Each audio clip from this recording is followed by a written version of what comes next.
Hey guys, good afternoon and welcome to MF Corner. I'm Pavitra Parekh. With me is Sonal Bhutra, and today we are going to discuss this entire bunch of new funds that we have which have hit the market. There's actually quite a good mix of active, of passive. There are some thematic funds in there, and there's also Bajaj's first, equity-related fund. So I think there's a good mix, and we have an expert here to really help us understand, whether these warrant a place in our portfolio or not. Yes, because when there are new NFOs, or I would say fund offers, right, it's always very confusing whether to go with the existing category or actually take a deep dive into these itself. But as you mentioned, we do have an expert with us today for just that. Joining us is Mrin Agarwal, financial educator and director at FinSave India.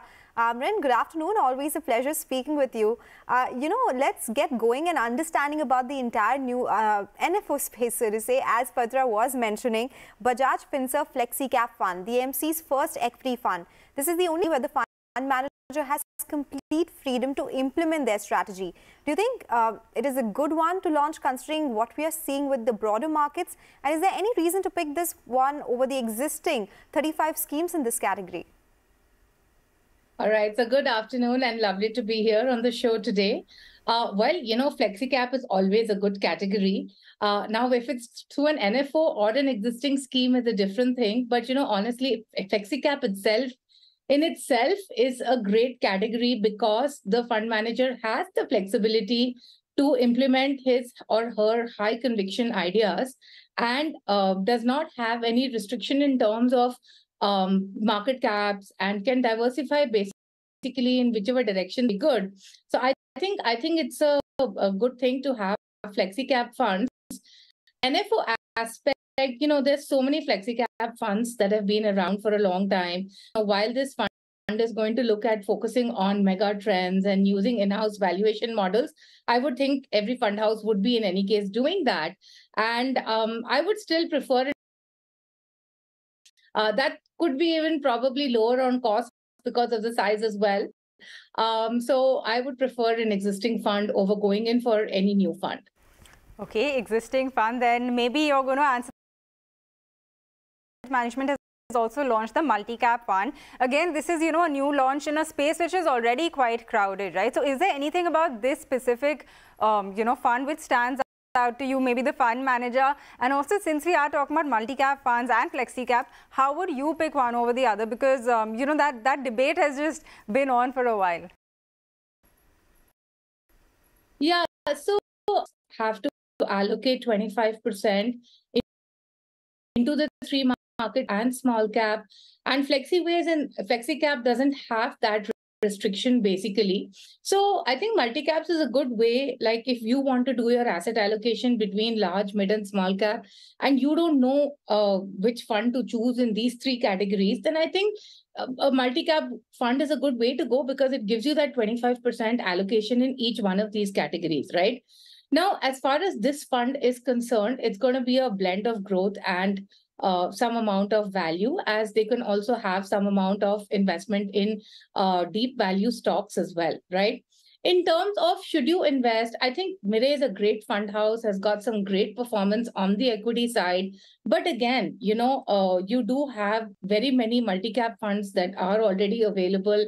And again, I'm always have a reservation against most NFOs because I always believe that it's better to see how the funds have been invested, what's the performance of the fund, and also on the cost aspect to see all of that before really deciding to invest into a fund. So I would still say go with the existing multi-caps. Okay, so let's get across to the next one in that case, Mrin. HDFC Transportation and Logistics Fund, and it is from the house of HDFC. We know that HDFC Transportation and Logistics Fund is a thematic fund, and they have been launching a lot of them. We also had this new defense fund a few months ago. Does this offer seem interesting to you, and how does it compare to the others in the space? I think there's one fund that's been around for a really long time, and I think that fund has done pretty well. But again, see, in any thematic fund, you have to, is this something that you believe in that's going to give you great returns over the next couple of years? Because that's what happens with themes, right? You don't know whether this theme is going to play out or not, or even if the theme plays out, whether the stocks within the theme would continue to rise or not because of their valuations. So if you look at this fund, it invests into automotive, shipping, airlines, warehousing, e-commerce, etc. And essentially, it's like a flexi-cap approach. And of course, a lot of these funds that are now coming on are riding on the whole India story that's expected to play out over the next couple of decades, and on the whole manufacturing push as well. So again, the whole point is that a lot of these businesses are very cyclical in nature, and the valuations are also a bit high at this point in time. So I think as far as any of these funds is concerned, when I look at the data, right, and when you look at the performance, of course, in the last 1 year, most of these indices have done really well. But when you look at it over 3 years and 5 years, that may not really be the story. Oh, absolutely. That also matters so much, right? And I think this is something that we've discussed earlier as well, where a lot of these funds, when they actually launch these themes, these stocks are already very much in focus and they've already rallied a great deal. So when you get in, obviously matters a lot. But now let's talk about the Quant Manufacturing Fund. This will be measured against the Nifty India Manufacturing Index. So this one is seen and known. But Mrin, does this space look good to you? And also, what do you think of investing in this theme via the approach it? Again, you mentioned the 16% return. When I look at, again, 5-year and 10-year returns, I saw the index returns in the range of about 3% over 10 years and 6% over in a 5-year period, right? So again, the point is that this fund is coming after there's been a good amount of rise in the prices of these particular stocks. And of course, again, this fund investing auto, chemicals, capital goods, pharmaceutical, consumer durables, a whole range of sectors that are there out there. But again, with it's going to work out or not really remain. So I think the bigger issue out here is the concentration aspect that you have on specific sectors. And again, I would say that a lot of these sectors and these stocks would be there in the broader diversified equity funds like the flexi cap or even the multi-cap funds. And who is looking at point is that you have to see whether this is something that you want to take an extra exposure. And of course, all of these thematic funds are more tactical allocation bets. These are not core portfolio allocation bets. So as you mentioned, that the entry timing, the exit timing is something. This is something that, of course, should be kept in mind while you're investing in such a theme. Go across to the next one, UTI balance advantage. The balance advantage category has been seeing flows decline over the past and dynamically balance the equity and debt allocation. Why have the flows in that case been coming down, and who does this make sense for?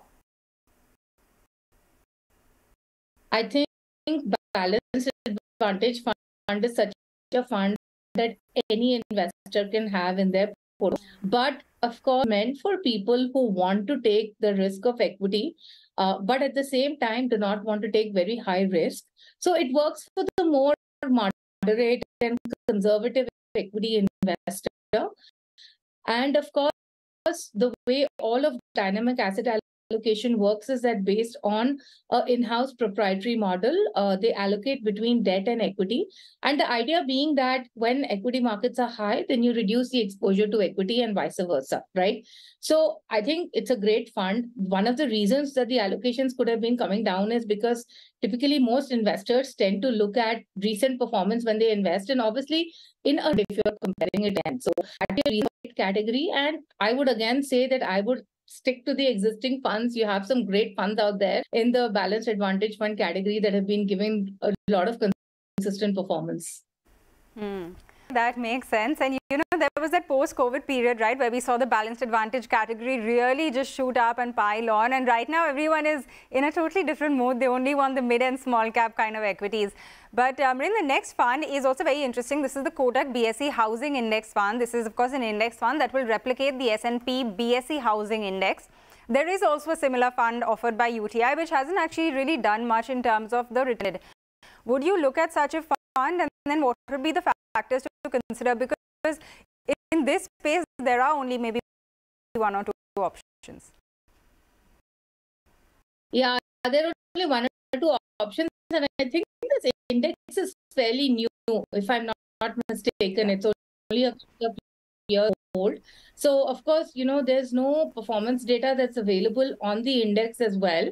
And again, you know, real estate, as we know, and this is basically companies in, and again, a very, I would really not actually recommend such a concentrated hack that most Indian investors have a large part of their wealth tied into real estate in any case. I don't think then on your financial assets you should be adding on valuations also through the roof. So of course, the timing of this NFO, of course, also is something that we need to look at. But Mrin, thank you for explaining those. We'll quickly slip into a short break, and on the other side, we'll continue our discussion.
Mrin Agarwal, and we are discussing all about the new fund offers.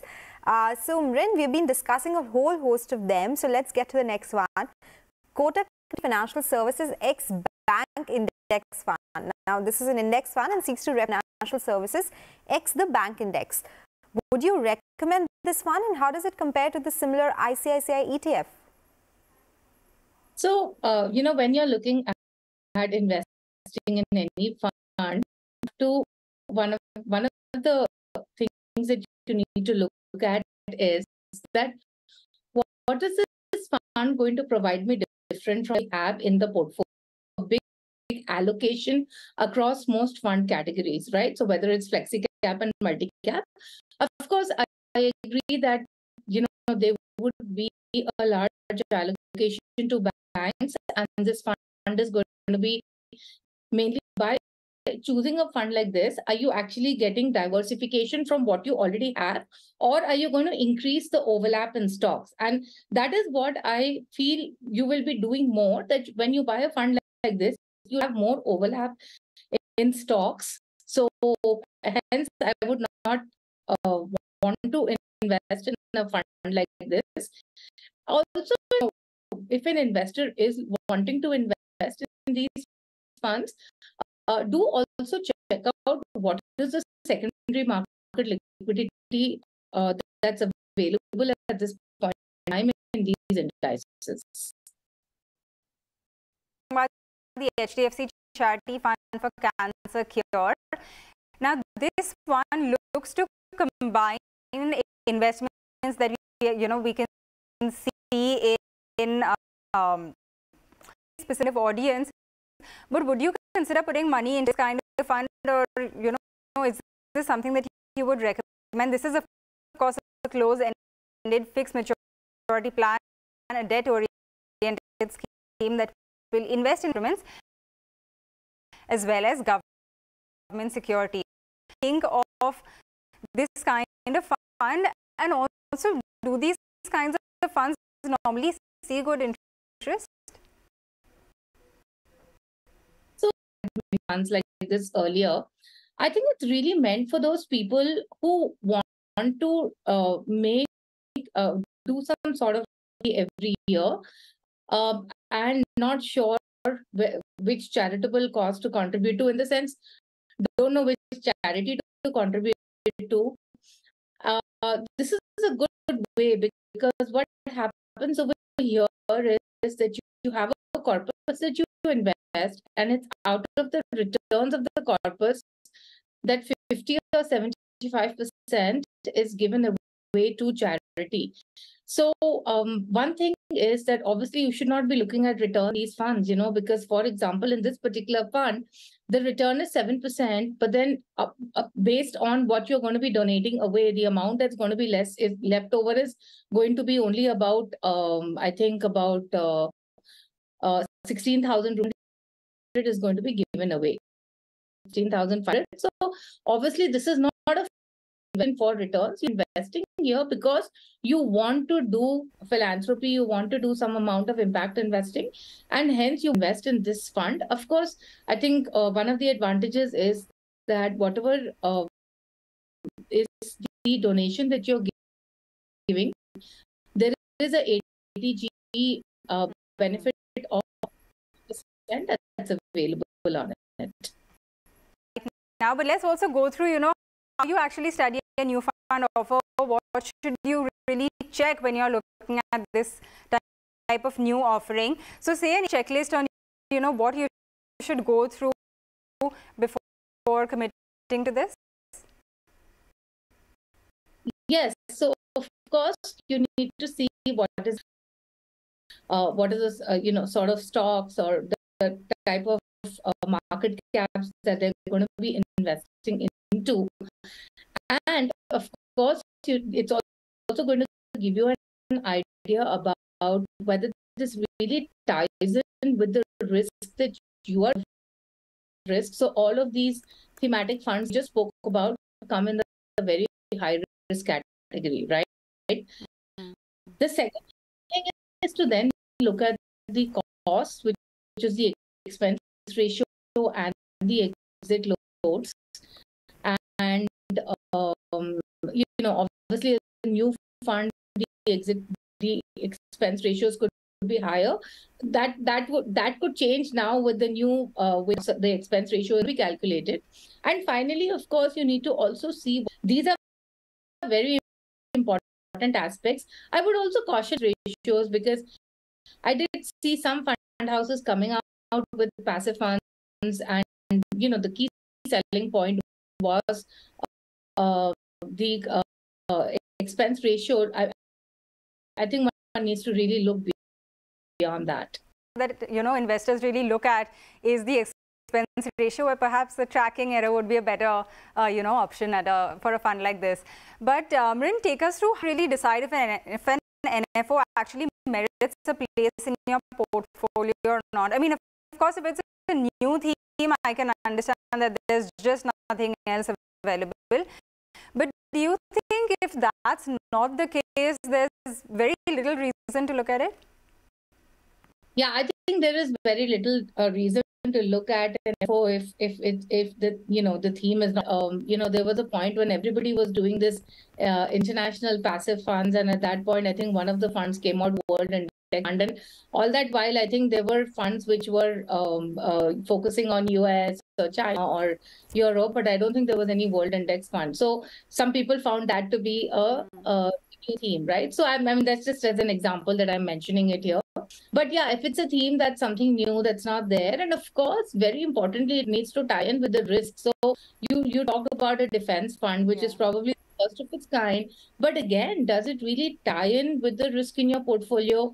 And do you really see this theme playing out? And I think finally, somewhere, whenever you're investing, we have always talked about goal-based investing. So any investment that you make, it has a financial goal or the time to your financial goal and the risk that you want to take for that financial goal. So I think these are the three important things to look at in an NFO to see if it has a place in your. Oh, absolutely. I think sometimes it can be so easy to get distracted by this kind of new fund that you see one after the other, and you feel like you should invest in this. But it's really helpful to have you on the show and take us through all of these funds, as well as how you can look at new fund offers in general. So thank you very much for joining us on this edition of MF Corner.